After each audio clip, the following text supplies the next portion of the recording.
1990, 2022, 32 ans après, le Zouglou n'avait été autant assez prolixe. Pour preuve, un nouvel album, Boîte Automatique, c'est le 5e du genre.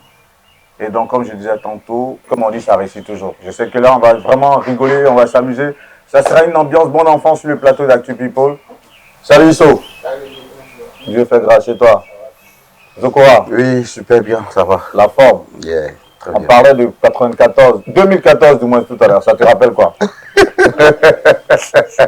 2014, c'est un mauvais souvenir pour moi. Voilà, j'ai fait un accident à Korogo. Voilà, bon, on était allé en spectacle et j'ai reconnu une personne comme ça, j'ai pris la moto et puis monsieur fait mal. Non, j'ai reconnu la personne, c'est comme ça, j'ai pris la moto. J'ai pris la moto. Non, il savait rouler, mais c'est des choses, ça peut arriver. C'est ça. Comment quelqu'un ne sait pas rouler, pas prendre une moto pour rouler? J'ai pris la moto, il savait rouler. Je suis sorti d'un couloir où je ne voyais pas devant. Ok. Voilà. Et là, bon, c'est 4 C'était la nuit? Pardon? Même pas la nuit? Non, c'était en pleine journée. journée, oui. Ouais, non, c'est un couloir, tu vois un peu. Maintenant, devant moi, il sait que c'est le goudron qui est là-bas. Je à gauche et à droite. Peut-être qu'il y a une voiture qui venait, c'est de ça que je veux parler. Et du coup, j'étais en plein. Donc, je me suis mélangé. C'était chaud un peu. Et moi, j'étais en Zokora, t'inquiète. On va revenir là-dessus. Bon, promettez. Oui, on est là-dedans là. Mais pourquoi justement? Moi, il ne parle plus. Hein. Non, t'inquiète, on va revenir à toi tout à l'heure. Non. Ce jour-là, nous tous, on lui a dit. On a un concert dans la soirée, on était à Korogo, on était là-bas pour un concert. Il faut qu'il explique bien les choses. Ok. Pas il va trafiquer les gens ici. On a décidé de s'asseoir dans un petit bar avant d'aller faire la sieste. Le concert c'était pour 20 h par là. Reste derrière nous. Tu sais pas rouler moto. Non, il allait se mettre dans une histoire de moto quelque part, il s'est retrouvé dans le décor. Son pied est cassé. Quelques jours après, on doit aller en Suisse pour notre première fois en Europe. Il n'est pas parti aussi. Donc ce souvenir, c'est douloureux pour lui, mais c'est... Comment tu as vécu cette période justement? Et puis il est fâché. Zokora, comment tu as vécu cette période-là de ne pas aller en Europe avec tes amis pour la première fois? Non, déjà, quand tu sais que pour une première fois, vous devez aller en voyage, et puis ces gens de malheur arrivent, ça fait quand même mal, mais bon, après, je me suis dit que c'est ce qui devait arriver. Donc, tranquille, quoi. Mais tu t'es pas dit qu'il y avait une main noire derrière tout ça? Bon, pas forcément. Pas forcément. Pas forcément. Je me suis dit que c'est un truc qui devait arriver comme ça. Tout ce que Dieu fait, bon, voilà. Parfait. Ça y est, on commence le portrait par toi. On va faire un portrait croisé de vous quatre. D'accord. Toi, ton portrait, ce serait lequel? Je sais pas. Mon Montréal là. Qui ça? Non, mais chacun va donner son portrait. Hein. Voilà, donc on t'écoute. Comment tu sais pas? Tu viens T'es tout de où? suite là. Laisse-moi parler avec mon Ou bien, le temps que tu cherches, on va commencer par Prométhée. Ouais. Ouais, ton portrait. Mon jumeau. Bon, moi, je suis né à Cocody. Je suis Choco. 88. Je suis né le 11 juillet 88. Je suis Yacouba. Non, je suis d'ethnie Dan, originaire de Danané. Je suis un fils de fonctionnaire. Mon père a été gendarme. Donc, on a fait presque toute la Côte d'Ivoire. J'ai jamais fait une école pendant 2 ans. Donc j'ai fait plein d'écoles en tout cas, donc j'ai connu plein de personnes pendant mon parcours scolaire jusqu'à ce que je rencontre Issou et Patrick en terminale. Et il faut dire que j'ai repris la terminale parce que au lycée moderne de Prêcheville ça n'a pas marché, donc je suis venu à Yopougon et c'est là que j'ai connu Issou et comment il s'appelle Patrick Odji. Donc, je crois que c'était Le sélectionneur. Je n'ai pas vécu. Mais quand... J'étais trop jeune. C'est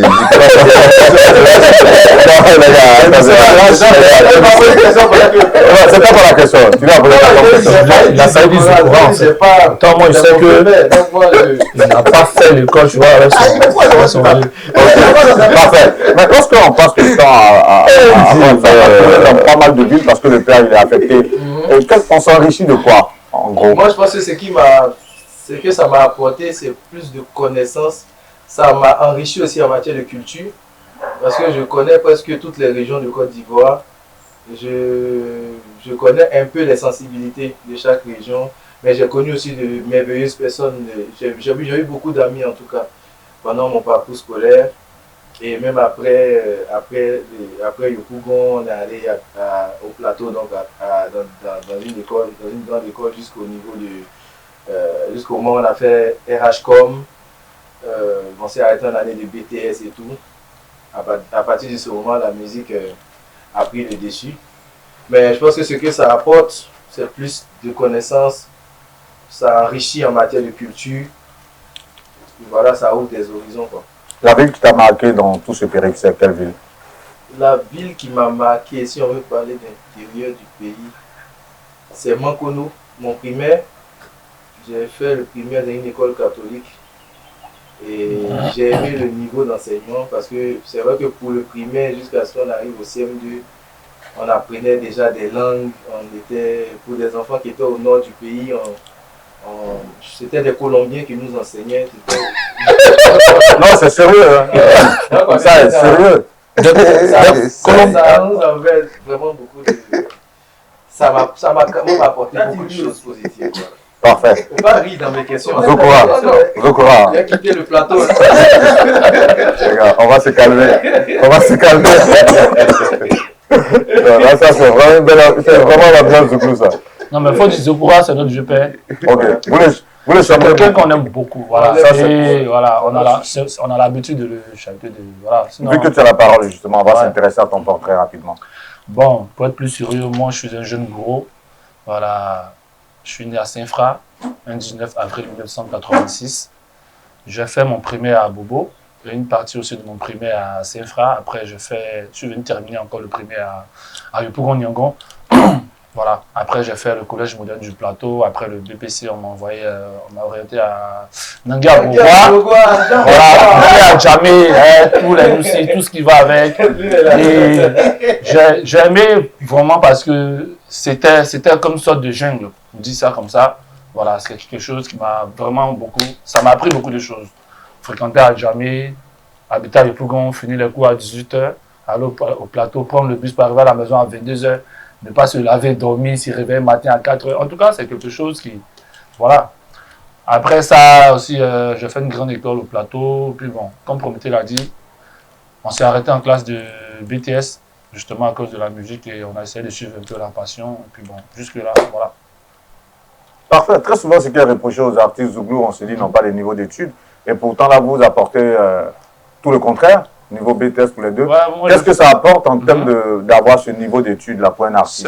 C'est important parce qu'aujourd'hui, quand on est face à certains contrats, on sait ce qu'on a en face de nous. Et ça nous permet aussi de savoir diriger notre carrière. Parce que moi, je fais un peu de la gestion commerciale et je fais aussi un peu de marketing. Donc, c'est comme si tu sais au moins comment placer un produit, comment essayer d'intégrer un produit dans une plateforme ou bien dans un milieu où il y a déjà beaucoup de concurrents. En tout cas, comment gérer le marché. Donc, lui, il a fait RHCOM, et puis bon, dans la composition. Et puis, en tout cas, vraiment, pour venir nous baigner, il faut être vraiment quand même... Moi, je peux trafiquer. En tout cas, des têtes bien faites. On n'est pas des méga intelligents, mais vraiment... Si vous avez un parcours, quand même, voilà. Un peu, quoi. Un truc modeste quand même qui nous permet de savoir distinguer beaucoup de choses, en fait. Un parcours appréciable. Parfait. Isso. C'est le même exercice. Ouais, après, on termine par le vieux père. Moi, je suis Odien Nado Ismaël, je suis de Daloa. Je viens de Bolia, un village à 12 km de Daloa. Voilà, j'ai fait mon CP1, CP2, j'ai fait ça au village, à Bolia. Je suis arrivé à Abidjan en classe de CE1. Voilà, j'ai fait le 10 dans la vallée à Yopougon. Après, je suis allé à Koumassi. J'ai fait ETP John Robert. Après mon CEP, j'ai fait le lycée moderne de Koumassi. En troisième, je suis retourné à Daloa. J'ai fait le collège Espérance et collège et puis CSP de Daloa Coco. Je suis revenu à Abidjan, à Yopougon, au CSP de Minangon, pour faire la connaissance de l'informatique. Après, je suis allé en grande école, j'ai fini mes études par la classe du DPS aussi, voilà, en finance comptabilité. Wow. Et voilà.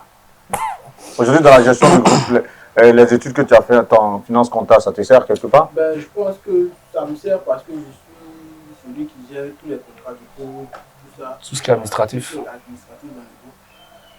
Je suis celui qui gère. Eux, ils gèrent souvent, mais la plupart, c'est. Parfait. Ça me sert quand même pas. Et puis il aime compter l'argent. Bah, c'est un comptable. C'est lui qui fait ta formation professionnelle. Zokora. Tu ris pas, toi. Déjà, même le fait de ne pas dire de rire là, c'est ça qu'il allait rire. Moi, il y a un problème. Il riait tout à l'heure.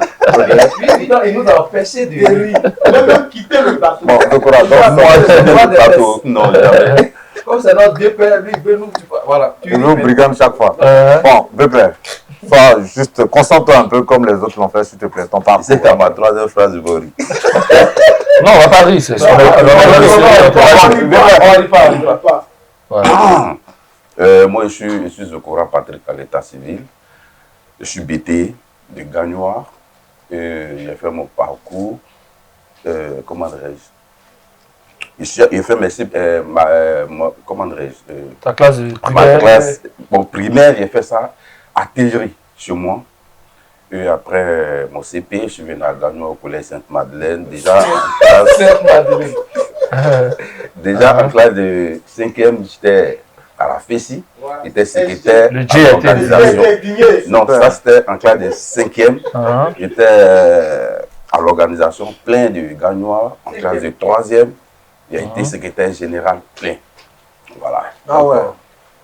La FESI, c'est là que j'ai... C'est un leader dans l'âme quelque part. Oui, on peut dire. Parce que le secrétaire général de FESI au lycée, déjà, c'est les germes du leadership, ça. Oui, c'est ça. Parle-nous un peu, avant, en tant que SG, c'est comme ça que vous appelez, lorsque le SG prenait le sifflet pour demander aux élèves de sortir, il y avait pas de... Le Dieu a été indigné. Comment ça? Il a été indigné, comment ça? Dans le temps, souvent, quand le Dieu sait qu'il a un truc à faire en classe, il veut parler des devoirs. Le général. C'est le secrétaire général. Ok. Voilà. Souvent, quand il n'a pas envie de faire les cours, examens, il essaie de formater un truc avec ses éléments et puis bon, ça siffle. Bon, ça, moi, personnellement, j'ai fait ça une seule fois. Mais après, j'ai vu que c'était pas l'idéal, quoi. Voilà. Donc, c'était un peu ça. Et c'est après, je me suis retrouvé à Abidjan. À Abidjan, j'étais en famille à la Sikoji. Et après, je suis venu faire un salon de coiffure à la Cité Verte. C'est comme ça que j'ai connu ISO, Prométhée, après ça. Et on a créé le groupe. Parfait. Du coup, toi, tu es arrêté en 3e. Oui, en 3e. C'était dû à quoi? À ton militantisme au sein de la Fédération estudiantine scolaire de Côte d'Ivoire ou c'était par rapport à quoi? Oui, mais il faut dire que la FESI avait déjà pris la tête. Donc, quand c'est comme ça, on n'était même plus trop concentré à l'école, sur les études, voilà. Donc, c'est comme ça, j'ai laissé l'école.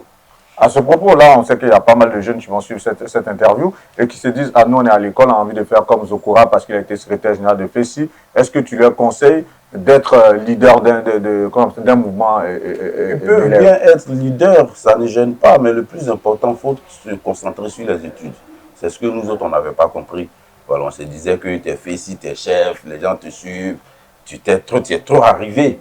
Mais c'est comme ça, on s'est trompé aujourd'hui. Bon, moi, je pense que je peux me permettre de dire que je regrette un peu.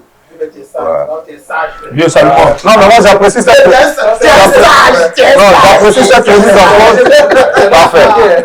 J'apprécie ça qui est mis en cause. Vieux, continue. J'apprécie cela. Ça, c'est très bien. Merci en tout cas pour le conseil.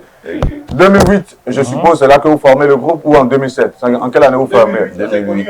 En 2008, vous formez le groupe. On sait qu'en son temps, il fallait se faire une maquette pour aller chercher un producteur. Déjà, la décision de faire la musique, ça n'a pas plu à tous nos parents. Voilà, ça n'a pas plu à nos parents. Donc, du coup, on commence à mettre un frein sur l'école. On commence à faire douter les parents. Donc, nous autres, là, il n'y a plus d'argent de poche, il n'y a plus tout ça. Et à un moment aussi, on oblige Zokora. Voici comment notre vision va être très... Nous, on est très drastique, en fait, le groupe Révolution. Parce que nous aussi, on lui dit, si nous, on arrête l'école, si nous, on a arrêté l'école, il faut que toi, tu arrêtes de coiffer. C'est-à-dire que nous tous, cette galère, on la mange ensemble. Donc, tu arrêtes de coiffer et puis on se jette dans la lutte. Soit on pèse, soit on arrête. Voilà. Donc, lui, il a trouvé ça absurde au départ, ça l'a fatigué jusqu'à un moment même. Il est allé au village. Il nous a fait croire qu'il partait pour des funérailles. En fait, il était parti caler. Il a envoyé 2 fois de transport. Il devait bien normal. Voilà la façon dont les gens sont en bain pour faire des trucs, soit aller se former ou bien caler. Le frère, il retourne au village. C'était chaud. Pour aller caler au village. Vous avez décidé de lier votre destin. Ouais. De dire, bon, il laisse ses 3 petits frères comme ça. Lui vous laisse et... Voilà, donc on fait la rencontre de Nano, de Landry Fouabi, qui avait son studio de l'autre côté du pont de la Cité Verte. Et c'était combien même qu'on devait faire? 50 000 non, 20 000. La maquette. 25 000. 25 000. C'est moi qui fallait causer. 25 000. Donc on apprend qu'il y a un arrangeur de l'autre côté du pont. Donc Zokora va déjà dealer avec lui. Donc les 25 000, on se débrouille en tout. 25 000. 5 000 par tête. Patrick. Donc on va en faire la maquette de notre album. Alors, la maquette, 2 morceaux même. On a fait, c'était peut-être 2 morceaux. Et puis, mais Nano même a aimé aussi. Nano a aimé le travail, il a aimé l'esprit du groupe. Donc on décide avec lui. Sinon, il prend la décision de faire 10 titres avec nous. Voilà comment ça démarre. Et c'est ce support-là qu'on a pris. On a commencé à aller voir des mécènes, voir des vieux pères, des gens pour essayer de nous aider. Mais là encore, c'était pas trop ça parce que il n'y avait rien de beau à l'horizon. Il n'y avait rien, il y avait que des promesses en ce moment-là. Et big up aussi au colonel Togon, à sa femme, maman Philomène, ce sont des personnes qui... Ce sont des mécènes, des gens qui nous ont entendu. Marcelin Mabéa, Charles Léa, des gens qui sortaient des 100 000, 200 000, 1 million, sans forcément voir de l'autre côté de la rive, ils croyaient déjà en nous. Et puis il y a la rencontre avec Eric Baton, qui de Makori vient habiter à Yopougon, et c'est dans notre quartier qu'il vient habiter. Et à partir de ce moment, Jean-Marc, qui est son ami, part le voir pour lui dire non, il y a des jeunes là qui répètent chaque soir, non loin de chez toi ici, mais si, viens les écouter, ils sont pas mal. Donc Eric vient nous écouter, et ça lui plaît. Donc il nous donne 10 000 francs, c'est votre transport. Ce soir, vous faites notre première partie à Bobo, et puis ça démarre comme ça. Donc tous les concerts des patrons, on faisait les premières parties. Avec la maquette? Avec la maquette. Bon, pour nous, c'était un album. Hein. Ok. Bon, pour nous, c'était un album. Oui, parce qu'il avait été arrangé et tout. Tu sais ce qu'on a fait? C'est masterisé par Nano. Oui, tu sais ce qu'on a fait? Quand on a pris la copie de notre CD, on a fait, moi j'avais un ordinateur à la maison, on a fait des gravures. Ouais. Jusqu'à péter le graveur de l'ordinateur, on a fait. Je suis parti à Djamé pour aller acheter des CD. Il a acheté des CD vierges à Djamé. Et on a fait des gravures. On allait à l'imprimerie, on a fait des autocollants sur le disque, on a fait des pochettes. Allô, Burda. Et puis on vendait nos CD à 1000 francs. À 1000 francs dans les rues. C'est comme ça qu'on faisait pour avoir des sous pour aller faire les premières parties, pour aller puis les radios, tout ça. Les radios, c'est comme ça que ça a démarré. Et nous, dans notre tête, on avait notre petite industrie. On se disait que voici comment on veut développer notre truc. Tant pis s'il n'y a pas de producteur, on va continuer comme ça jusqu'à ce que ça vienne. Parfait. Et puis voilà. On sait la suite de l'histoire, la détonation vient avec Chagrin d'amour. Ouais. Mais bien avant les 2 premiers titres qui ont plu à Nano, avant qu'il ne fasse les 10, est-ce que ces 2 titres-là ont figuré sur votre premier album? Oui, il y avait Aza, il y avait Mimi. Ah, c'était ces 2 premières chansons-là que vous aviez écrites en son temps. Voilà. Mais Aza, c'est connu quand même. Oui, bon, c'était connu par les mécènes Zouglou, les S. C'était un petit pot de personnes là, donc.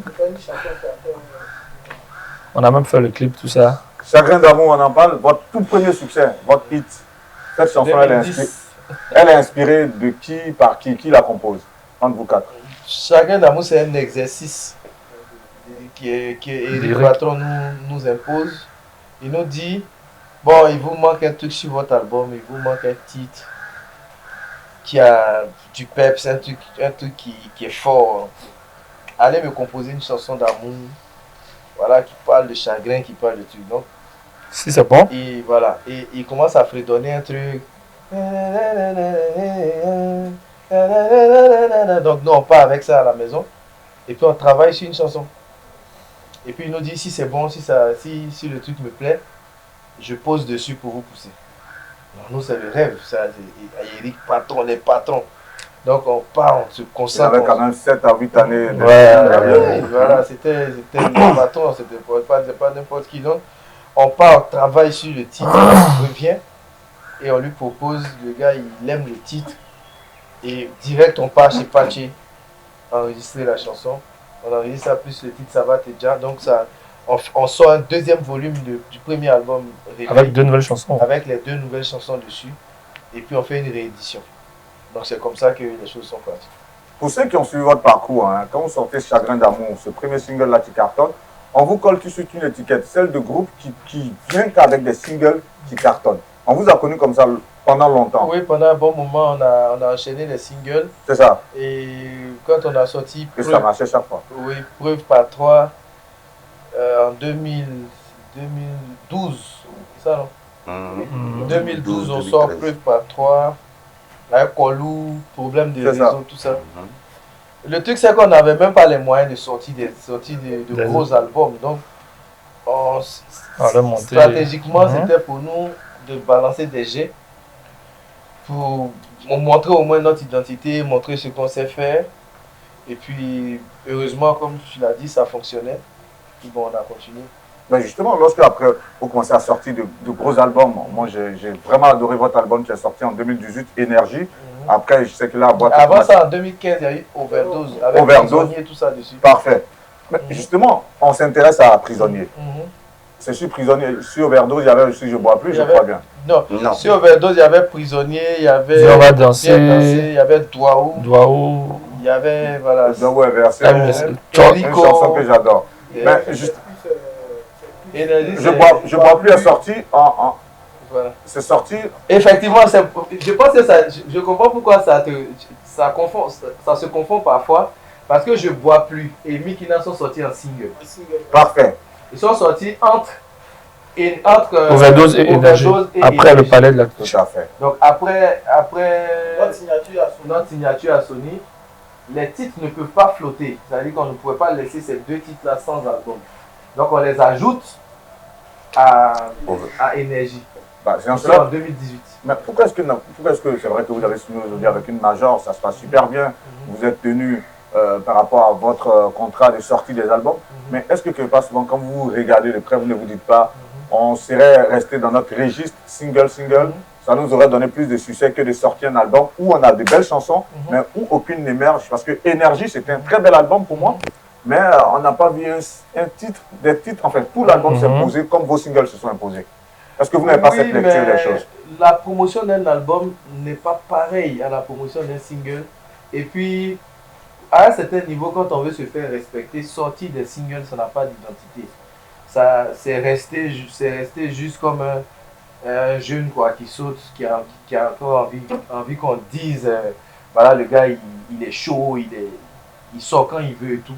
Mais sortir un album, ça montre à quel point on peut mettre plusieurs idées ensemble, à quel point on montre en fait notre constance. Et quand on dit qu'Énergie il n'y a pas eu de titre qui a émergé, je pense que Seul Ami, quand on entend un titre comme Seul Ami, ça s'impose seul. Quand on entend un titre comme Kelly, ça s'impose seul. Je pense que c'est un été mis. Au-delà de voilà, il y avait tellement de c'est pas en fait. Non, parce que par exemple, quand tu prends Je bois plus, voilà.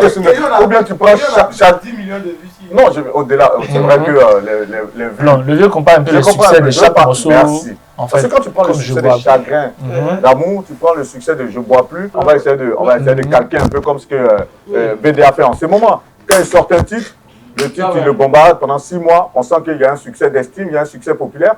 Vous. Oui, mais excuse-moi, grand frère. Tu sais, c'est le meilleur exemple que tu viens de prendre.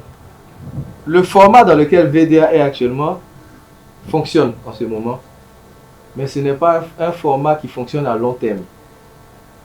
Ils ne pourront pas, et ça c'est un conseil d'anciens oui, de dévanciers, forcément. Qu'on leur donne. Voilà. Ils suivent cette émission. sortir, se baser sur des singles, un enchaînement de singles, c'est bien pour un temps. À un certain moment, il va falloir revenir aux albums, c'est-à-dire montrer que dans un ensemble, parce qu'un album c'est une histoire, c'est un fil, c'est-à-dire c'est un enchaînement d'idées qu'on montre aux gens, qu'on donne aux gens.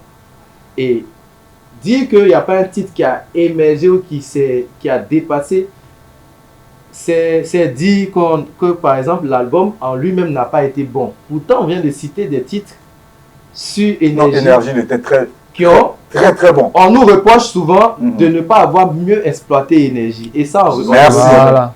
Pourquoi? Parce qu'on le fait avec les singles. Tout à fait. Voilà. On se rejoint. Quand on met en avant des titres, on fait quoi?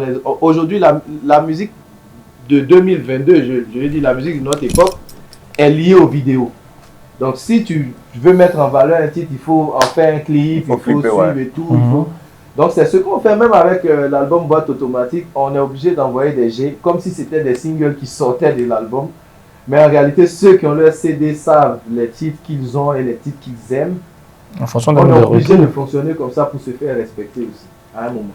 Très belle problématique développée avec la stratégie de VD en ce moment. On va s'intéresser justement à l'évolution du Zouglou avant de revenir à Révolution. Quel regard toi tu jettes sur l'évolution du Zouglou depuis maintenant 90-2022? Tu penses que le Zouglou est toujours aussi pimpant ou toujours aussi puissant qu'il y a des années en arrière ou il y a une baisse de régime? Je pense que le Zouglou est encore plus pimpant parce que quand tu vois l'environnement des artistes comme VDA, Révolution, les leaders, il y a Bongo, Amaral, Magic Diesel, c'est un autre truc. Voilà, c'est un nouveau souffle qu'on donne quand on redonne à ce Zouglou-là. Parce qu'aujourd'hui, grâce à ces personnes-là, grâce à cette génération-là, plus de jeunes s'intéressent au Zouglou. Avant, quand on dit Zouglou, c'était d'un certain âge. Mais aujourd'hui, on joue le Zouglou dans des anniversaires, dans des soirées. Quand tu arrives dans des boîtes de nuit, le Zouglou est joué. Avant, c'est à 4h du matin où le maquis est vite qu'on jouait le Zouglou. À une époque, c'était le coupé de galets. Qui sont développés dans cette nouvelle manière de faire du Zouglou. Donc, je pense que le Zouglou est bien positionné. On parlait d'évolution. Révolution a apporté une évolution certaine au Zouglou dans sa rythmique, dans pas mal, même au niveau des arrangements. Est-ce que ça, on vous le dit très souvent, est-ce que toi, tu as cette impression que vous avez apporté une véritable révolution dans la rythmique Zouglou? De façon très humble, je dirais oui, parce qu'on a vu qu'il y a certains artistes de la nouvelle génération qui nous ont emboîté le pas.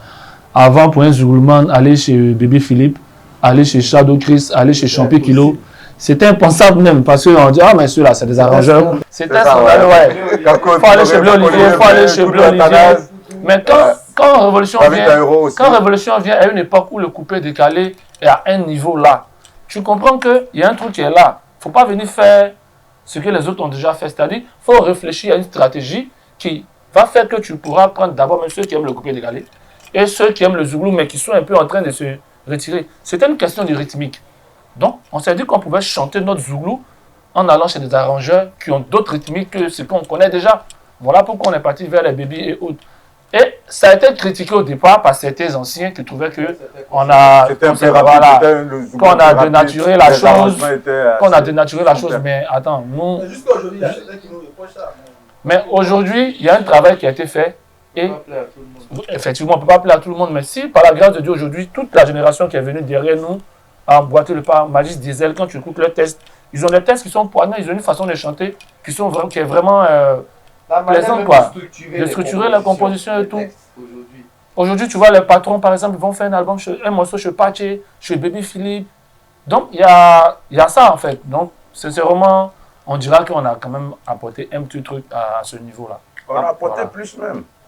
Oui, c'est pas un petit truc, on a apporté plus parce que moi, je me souviens très bien, le Zouglou même était fini pratiquement. On n'écoutait même plus le Zouglou. C'est ce qu'ils a dit. À un certain moment, quand tu te retrouves dans une boîte ou bien dans un maquis, c'est à 4h ou 5h, on te fait jouer le Zouglou. Mais avec l'arrivée du groupe Révolution, je pense que tout a changé. Voilà, avec notre rythme, notre style, tout ça. Aujourd'hui, on a nos jeunes frères. Parce qu'on est des douillards là. Tu es un douillard. 10 ans quand même, moi. 13 ans de carrière, facilement. On a notre jeune frère aujourd'hui, c'est pratiquement notre style. C'est ce qu'ils prennent. Et ça a même donné la force au mouvement. Moi, si je peux ajouter sur ce que Zokora a dit. En fait, non seulement, c'est vrai, il y a plein qui nous ont suivis, c'est vrai, mais ils n'ont pas. Ce qui est intéressant, c'est qu'aujourd'hui, il y a moins de complexes chez les plus jeunes. Donc, ils ont la possibilité de créer aussi, d'envoyer de nouveaux styles. Parce qu'ils ne craignent plus d'être rejetés ou d'être critiqués par les dévanciers, par certains anciens. Ils se disent, tant que c'est du Zouglou, tant que c'est chanté Zouglou, on peut toujours oser.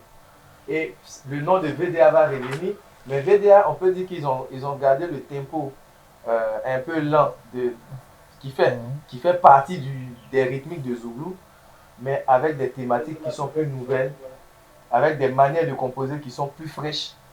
Du coup, ça leur a donné la couleur VDA. Ils ne sont pas complexés, ils sont dans leur truc.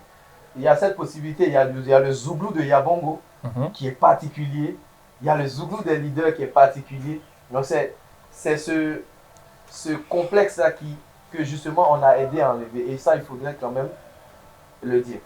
Selon vous aussi, il y a quelque chose qu'au jour d'aujourd'hui, les artistes Zouglou n'ont pas réussi en termes de révolution rythmique, c'est quoi? En termes de révolution rythmique, même c'est justement la possibilité de faire des recherches. Le Zouglouman classique n'aime pas prendre des risques, n'aime pas sortir de sa zone de confort. Et on se dit, tellement on ne veut pas déranger la chose, on ne veut pas salir la chose, qu'on est en train de devenir une musique monotone. Et ça, c'est ce qui... Consommer seulement qu'en Côte d'Ivoire. Merci. Consommer qu'en Côte d'Ivoire ou consommer que par un public qui connaît. Parfait. Le débat, il est à propos d'autant plus que ce que peut-être Magic System a pu apporter, c'est de pouvoir internationaliser son Zouglou. Mais est-ce qu'au jour d'aujourd'hui, on a l'impression que, parce que quand le veut ou pas, votre positionnement à vous tous aujourd'hui, vous tous qui avez plus de 10 ans de carrière, c'est de vous internationaliser.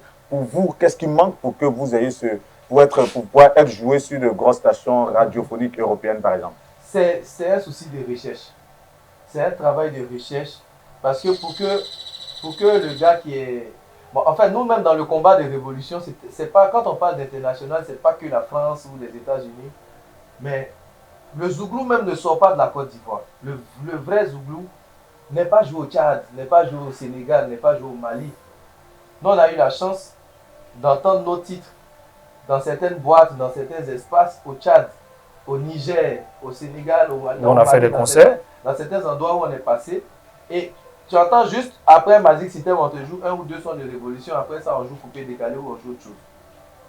C'est scandaleux pour une musique qui s'est dit identitaire, qui a envie de s'exprimer, qui a envie d'aller au-delà des frontières. Il faudrait qu'on puisse même être joué chez nos voisins. Avant même de parler de jouer en France, de jouer aux États-Unis. Mais ça part d'un manque de recherche, d'un manque d'envie de prendre des risques. Donc en termes de rythmique, pourquoi le Zouglouman ne peut pas aller voir un beatmaker qui fait du hip-hop? Comme Magic l'a fait. Parce que tu as déjà l'intonation Zouglou. Mais lorsque vous signez dans une maison comme Sony, est-ce que ce n'est pas le but de pouvoir avoir des beatmakers ou bien des personnes qui viennent donner une autre signature à votre musique? Est-ce que ce n'est pas le but? Ça fait partie de nos avantages. Mais est-ce que cet avantage, vous l'avez? En gros. Akache qui est habitué à bosser avec comment il s'appelle? Econ. Black M, des artistes qui sont pas d'ici. Sidiki, tout ça. Donc, même sur par exemple, un titre comme Dosé, c'est un beat qui est entièrement hip-hop. Nous, on prend des risques. On ne se dit pas, est-ce que Yodé va aimer? Si Yodé aime, c'est bien. Mieux, c'est que c'est du Zouglou. Si Yodé aime, c'est bon. Mais c'est pas pour faire plaisir à Yodé Coco. Pourtant, c'est des doyens qui nous aiment. Nous, nos vieux pères là, ils ont compris notre vision, donc ils nous aiment, ils nous soutiennent dans ça. Mais il y a certains. Il ne faut pas que les jeunes ou les nouveaux se disent ça doit être validé forcément par des puristes, des précurseurs, des puristes, pour que ça soit Zouglou. Parce que tu n'as pas connu, tu n'as pas fait l'époque des tam-tams, des grelots, des funérailles. Tu n'as pas fait. Du coup, si tu veux entrer dans cette veine, tu seras un mauvais Zouglouman toute ta carrière. Parce que tu ne pourras... Moi, je ne pourrais jamais chanter comme Yodé. Je ne pourrais jamais chanter comme Eric Patron. Donc, vaut mieux que j'envoie mon style. Et tant que ça sonne Zouglou, on est dedans. Parfait. C'est un peu ça. On va revenir à la ligne éditoriale de l'émission. Parce que le débat, il est très intéressant. Il y a tellement de belles thématiques qu'on développe autour du Zouglou, mais on va revenir à la ligne. Est-ce qu'il y a eu des moments de doute dans cette carrière que vous avez entreprise depuis maintenant plus de 10 ans, pour toi particulièrement? Pour moi, non. Pour lui, non. Pour lui, non. Pour lui, non. Parce que, bon, juste Il y pour a jamais eu de rigoler, moment de doute. oui, juste pour rigoler, mais quand tu veux faire quelque chose pour, je dirais pas pour moi, mais pour Révolution, quand on voulait se lancer dans ce truc, on y croyait. On y croyait tellement, sinon on n'aurait pas laissé les études et tout. On ne serait pas parti chez le monsieur, lui dit ferme ton salon de coiffure. On est rentré avec une certaine pertinence, avec une certaine foi qui a fait qu'on ne doutait pas. Souvent on partait au bord de l'eau, on finissait, on priait, on faisait des chansons. Quand on finissait, on s'arrêtait puis on disait le succès, tu vas venir. On n'a pas pressé de dire là, tu vas venir. Maintenant quand tu vas venir là, nous on t'est déposé, on t'est calmé, on t'est dit tu n'es rien. On prenait ça pour rigoler comme ça, mais juste une façon de dire qu'on croyait tellement, on savait que des choses allaient venir. Parce que si tu n'as pas la conviction, si tu n'as pas, comment je peux dire ça? La conscience aussi Voilà, qu'il y aura si- des problèmes. Voilà, mais si tu ne crois pas en quelque chose, tu ne mets pas dedans. Tu peux pas aller, tu es en année de BTS, tu dois passer BTS, tu abandonnes BTS pour venir te mettre dans un truc où tu doutes, ça ne sert à rien en fait. Donc moi, sincèrement, j'ai jamais eu de doute. Quelle a été la période la plus difficile dans cette carrière que vous avez entamée? Peut-être je peux dire la décision d'arrêter les études. C'est la décision radicale de dire bon, à partir d'aujourd'hui, voici ce que je veux faire. Et moi je pense un peu à mon papa parce que c'est quelqu'un qui n'avait pas un gros salaire.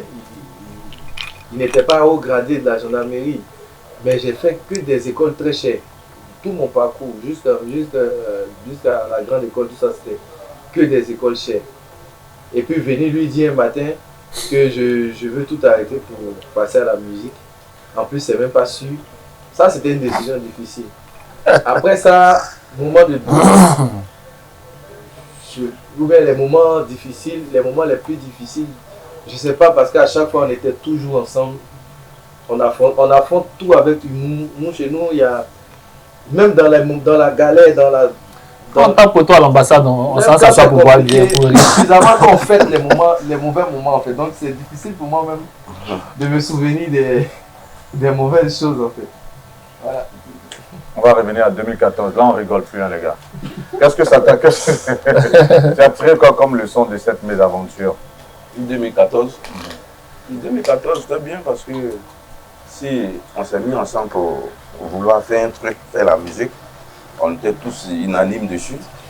Et par la force des choses, Dieu a eu la main, il a eu confiance en nous. Et on a commencé les trucs petit à petit, c'est devenu révolution aujourd'hui. Voilà. Sinon que en 2014 même, le mauvais souvenir. Tu as tiré quelle leçon? Leçon là, c'est ça en fait. Non, mais c'est ce Ça, que ça j'ai dit. s'agit quelque part forcément. Oui. Il faut dire que la vie même, Il n'y a faut plus de savoir où moto. tu mets tes pieds. Pas forcément. Sur une moto. Pas moto. Il faut laisser après le moto. Non, là, on devient un peu sérieux, les gars. Isso, c'est Odieu forcément. Là, vous êtes 4. C'est clair que votre 5e membre, c'est ton frère. C'est Odieu. Est-ce que le fait de son départ ne vous a pas affecté quand même? Ça a été une période où qui vous a fait douter. Vous vous êtes dit, bon, il est pratiquement comme le 5e membre. Toi, c'est ton frère, tout ça. Comment vous avez vécu dans l'ensemble cette période? C'est une période où on a peut-être encaissé des coups même. Plusieurs coups parce que au même moment il y a Alex qui partait aussi, hein, qui est aux États-Unis maintenant, partait en France, tout ça. C'est juste un déséquilibre au niveau de notre structure, c'est-à-dire au niveau du travail et tout. Et le plus dur pour nous c'était de créer un relais, donc passer de cette étape à une autre et puis continuer d'exister. Moi, personnellement, il n'y a jamais de Prométhée seul, en fait. Donc, moi quand il y a ce genre de situation, je ne suis jamais seul. C'est ça l'avantage aussi d'être dans un bon groupe, d'être le lead vocal aussi d'un bon groupe. Parce que quand c'est comme ça, si la vraie version se sait, c'est-à-dire que si entre nous, il n'y a pas cette pression, tout ce qui vient de dehors, ça ne nous intéresse pas. Donc, moi, perso, j'ai pas... Pourquoi la question même m'étonne un peu, parce que je n'ai même pas remarqué tout ça. Le problème n'était pas un problème de Prométhée ou de Prométhée à Patrick ou de Patrick à Prométhée, mais c'était plus des choix, Surtout ça. des choix, des décisions, On n'arrivait pas à se comprendre. des incompatibilités. On n'arrivait pas à se comprendre parce que Patrick Côté vivait maintenant en France. Nous, on était ici à l'est aux États-Unis. On n'a pas les mêmes réalités et on perçoit les problèmes de la même façon. Voilà. Donc il y a eu un déséquilibre. Et je pense que quand ils reviennent et on explique, ils savent eux-mêmes, ils savent que nous, c'est pas un groupe qui est méchant. Voilà. C'est pas un groupe qui est méchant, il faut en témoigner. On est le seul groupe qui partage l'argent à part égale avec nos managers. Ça n'existe pas. Quand ils sont là. Maintenant, quand tu n'es pas là. Pourquoi tu précises quand ils sont Non, là? bah oui, c'est comme ça, c'est sur ça au marché, c'était ça. En toute chose, c'est une question d'argent, c'est une question d'incompréhension. Quand tu es la même comédie que notre lead vocal, quand il n'est pas là, quand il est en France, quand on a des spectacles ici, il sait comment ça se passe. Donc tu ne peux pas savoir quelque chose et puis après vous allez venir dire. La question que tu as posée, moi ça m'a fait un peu bizarre. C'est pas Prométhée le problème, hein. Mais c'est bien d'en parler. Ça n'a jamais été Prométhée le problème. Parce que Prométhée n'a jamais pris l'évolution comme son truc personnel. Non, c'est un groupe, chacun a son rôle. Chacun a son mot à dire. Chacun a son mot à dire. Pourquoi on ne dit pas que c'est Zokola, puisque c'est Zokola qui est notre grand frère dans le groupe? Mais pourquoi on ne dit pas que c'est Issou, parce que c'est Issou qui est le chef? C'est parce qu'on voit forcément Prométhée. Le truc n'est pas forcément sur Prométhée, mais eux-mêmes ont une part de responsabilité dedans. Voilà, on a commencé un truc. S'il y a eu des divergences, on s'assoit, on parle, venir étaler. Nous, on n'a jamais répondu sur les réseaux, hein, mais eux-mêmes, ils sont partis, ils sont revenus. Parfait. Ça nous fait. En tout cas, on vous tire le chapeau parce que, quand même, pour un groupe très jeune, vous avez eu un narratif commun, vous avez décidé d'avoir un destin commun, et plus de 10 ans après, vous êtes toujours aussi solide. C'est quoi le plus difficile pour tenir ensemble comme ça pendant 10 ans, le plus difficile? C'est les caractères des uns et des autres. Ouais, faut déjà. C'est moi, la question. C'est quoi le secret? Déjà, il faut se connaître. Ce qui est bien, on a une vision commune déjà. Et chacun a accepté l'autre comme il est. Voilà, avec ses qualités, ses défauts. On a appris à se comprendre. Et on a établi des bases déjà, depuis le début. Voilà, on m'a su le respect. Bon, chacun a toujours son mot à dire. Comme il le disait tout à l'heure, chez nous, il n'y a pas quelqu'un qui impose quelque chose. Quand on a un sujet, on le place, on en débat et puis bon voilà. Après voilà, chacun dit ce qu'il a à dire et puis on avance comme ça. Le plus difficile, moi je pense que c'est plutôt de gérer de savoir avaler son orgueil. Différents esprits, différents défauts, différentes qualités, tu vis avec. Ta maison forcément sera meilleure. C'est-à-dire que ta vie privée même sera forcément meilleure.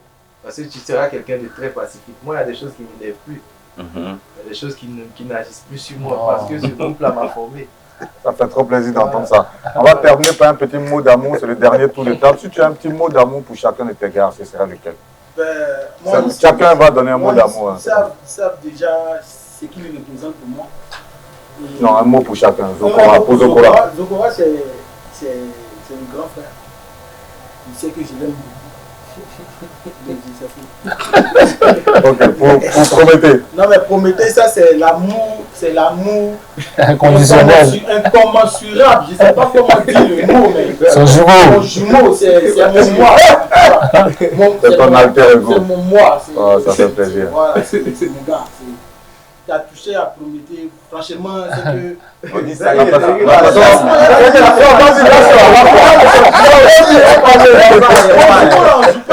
n'aime pas. Tout faire, ça n'a rien à voir. Ça n'a rien à voir avec la musique, mais au-delà même de la musique. C'est devenu mon frère. Ah, ça va parce que tu promettais là de vendre c'est mon grand frère aussi, mon grand frère chéri, que j'affectionne beaucoup. Souvent, on se taquine, on se dit, mais j'ai beaucoup de respect pour lui parce que c'est quelqu'un qui entreprend. Voilà. Et aujourd'hui, si nous autres, on a commencé à s'intéresser à des business, à des trucs, c'est lui qui nous a donné cette force-là de vraiment se lancer dans la vie, quoi, parce qu'on aime l'argent. Le business que toi tu as monté, c'est quoi déjà? Bon, j'ai une marque de vêtements C'est quoi, sans bruit là? Pété. Ouais, sans bruit, ça c'est. Sans bruit, ça c'est Nancy. Nancy, ouais, Marius. Marius Nancy. Parfait. On va arrêter. On va s'en arrêter là par rapport à ces business. Je sais que j'en ai beaucoup. Je ne l'ai pas dit là. Ou bien c'est quoi tu as sorti ici? Non, il y a la fin. Zokora. Ouais. Moi, Isso, c'est mon bon petit, il aime trop. Je dis cœur sur toi, il n'y a rien. Maître, je suis serré. Ah, c'est mignon ça. Je l'aime bien. Ça, c'est mon jumeau. Un jumeau, bon, souvent les jumeaux. Souvent, on n'est pas sûr. On est dedans comme ça. Moi, mon jumeau, c'est. Lui et moi, c'est. Bon, là, c'est autre chose. Donc, je ne sais pas comment il a expliqué. Parce qu'il a tout dit. On partage beaucoup de choses, lui et moi, beaucoup de gros secrets aussi. Parce qu'on s'aime beaucoup, on s'apprécie beaucoup. On se soutient dans tout, mais ça ne veut pas dire aussi que Zokora n'est pas. Zokora, c'est mon vieux père à moi. C'est la sagesse incarnée. C'est un homme qui. Comme j'ai dit tout à l'heure, on s'est tous enseignés dans ce groupe. C'est quelqu'un qui nous a aussi appris à accepter beaucoup les reproches, les provocations, parce qu'il a tout encaissé. On a passé des années à l'attacher. Le gars, il n'y a jamais eu de... Chez nous, il n'y a jamais eu de violence, de brutalité. On règle toujours tout en rien. Et ça, c'est le Choupinou, l'aîné, le deuxième aîné. Et moi, ce que j'aime chez lui, c'est son calme. Parce que ça, c'est le gars, une fois que ça commence à s'enflammer, il ne parle plus. Ton discours va continuer seul. Parce que lui, il prend tout sur lui, il ne parle plus. Et le gars, il ne garde pas de rancune. C'est quelqu'un de... C'est son tout, quoi. Tranquille. Comme on le dit, la parole est d'argent, le silence est d'or. Voilà. Donc quand on s'affiche par le silence, ça règle beaucoup de choses. Ça c'est le même exercice. Ouais, déjà, c'est mon meilleur petit frère de l'année. Il n'y a pas l'homme pour lui. Voilà, Isso. Voilà. C'est la même chose, je les aime. Lui, je l'aime bien parce que. Mais il ennuie des fois, mais on ne peut pas faire autrement. Voilà. Souvent, il tape ta tête.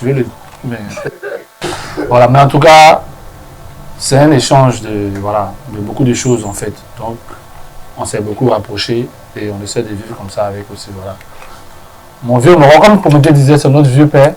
Mais en même temps, c'est pas quelqu'un qui va se mettre au-dessus de vous. Comme je suis votre grand frère, je vais faire ci, je vais faire ça. Et pour ça, moi, je l'affectionne beaucoup. Voilà. Il est beaucoup sage, il nous apprend beaucoup de choses. Lui, je l'aime surtout pour le travail aussi. Voilà. C'est quelqu'un qui nous booste. C'est notre source de motivation. Voilà. Avoir un lead vocal comme ça, il n'y a pas mieux pour moi, quoi. Voilà. Donc, je l'apprécie aussi en fonction de ça. Et c'est la famille, tout va bien. Boîte automatique, c'est votre 5e album. Sur cet album, moi j'ai 3 titres que j'adore bien. Jour de mariage, faut qu'on se parle. On doit se parler et puis faut sciencer. Merci. Ça, c'est mes 3 titres. Je les écoute en boucle. Justement, des 3 titres, vous allez choisir un seul titre. Et c'est par ça qu'on va terminer, que vous allez fredonner pour la fin de cette émission. Ah, la clé à gauche. Ok. Tu as dans les honneurs, la gloire va tout le monde à tes pieds, c'est bon.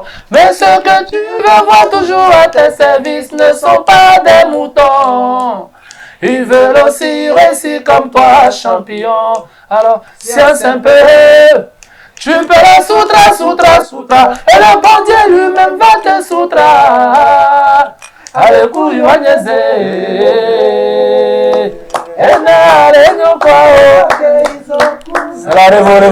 Merci beaucoup les gars.